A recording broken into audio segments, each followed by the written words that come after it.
2024 বৰ্ষত এই তিনি ৰাশিৰ লোকৰ হ'ব নিজা বাহন। নিজাববীয়াকৈ এটা ঘৰৰ লগতে নিজা ভূমিৰ লাভৰো সম্ভাৱনা আছে। আৰু এই ৰাশিৰ ব্যক্তিসকলৰ বাবে 2024 বছৰটো হ'ব প্ৰাপ্তিৰ বছৰ। দীৰ্ঘদিনৰ পৰা পূৰ্ণ নোহোৱা কিছুমান সপোন 2024 বৰ্ষত এই ৰাশিকেইটাৰ ব্যক্তিৰ পূৰ্ণ হোৱাৰ পূৰ্ণ সম্ভাৱনা আছে। আপুনিও নিশ্চয়কৈ বিচাৰে যে আপোনাৰ জীৱনত এখন নিজাকৈ বাহন থাকক, নিজৰ বুলিবলৈ এডোখৰ মাটি আপোনাৰ নিজৰ নামত হওক।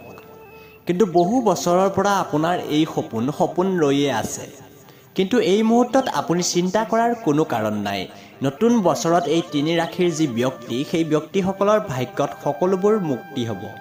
এই 2024 বৰ্ষটোক লৈ আপুনিও নিশ্চয় কিছুমান সপোন ৰচনা কৰিছে। এই 2024 বৰ্ষত শনি গ্ৰহে বক্ৰগতি কৰিছে।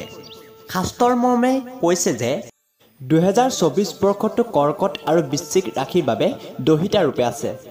আৰু মকৰ, কুম্ভ আৰু মীন ৰাশিৰ লগত শনি থাকিব। ভূমি ক্ৰয় কৰাৰ বাবে আপোনাৰ জীৱনত বৃহস্পতি আৰু মংগলৰ প্ৰভাৱ থকাটো অত্যন্তই প্ৰয়োজনীয়। বছৰটোৰ আৰম্ভণিতেই কিছু লোকৰ মাজত এই দুটা গ্ৰহৰ প্ৰভাৱ থকা দেখিবলৈ পোৱা গৈছে। আৰু ইয়াৰ অনুসৰি জানিব পৰা গৈছে যে কৰ্কট ৰাশিৰ ব্যক্তিসকলে এই 2024 বৰ্ষত নিজাকৈ ভূমি ক্ৰয় কৰিবলৈ সক্ষম হ'ব। কিয়নো উক্ত 2024 বৰ্ষত এই ৰাশিৰ জাতক জাতিকাসকলৰ মাজত বৃহস্পতি আৰু মংগলৰ প্ৰভাৱ যথেষ্ট দেখিবলৈ পোৱা যায়।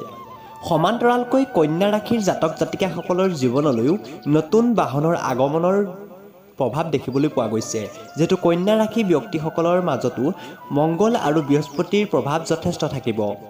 বছৰ ধৰি তুলা ৰাশিৰ ব্যক্তিসকলে যি এখন বাহন নিজা কৰি লোৱাৰ সপোন দেখি আছিল, 2024 বৰ্ষত বৃহস্পতি আৰু মংগলৰ সুপ্ৰভাৱৰ বাবে তেওঁলোকে এই সপোন পূৰ্ণ কৰিবলৈ সক্ষম হ'ব।